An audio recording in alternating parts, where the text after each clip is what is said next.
na ako ah. Lab! Lab!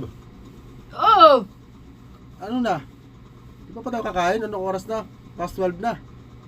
Ano? Naghanap ka pa ng pagkain. Nandiyan ka lang naman. Oo naman, bakit? Ano palagay mo sa akin? Robot? Hindi nagugutom.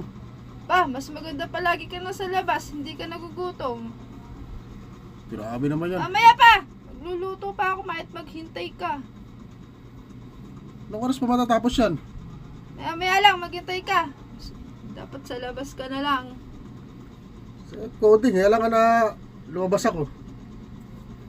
Maghintay ka. Pag sinabi ko maghintay ka, maghintay ka. Isa mo.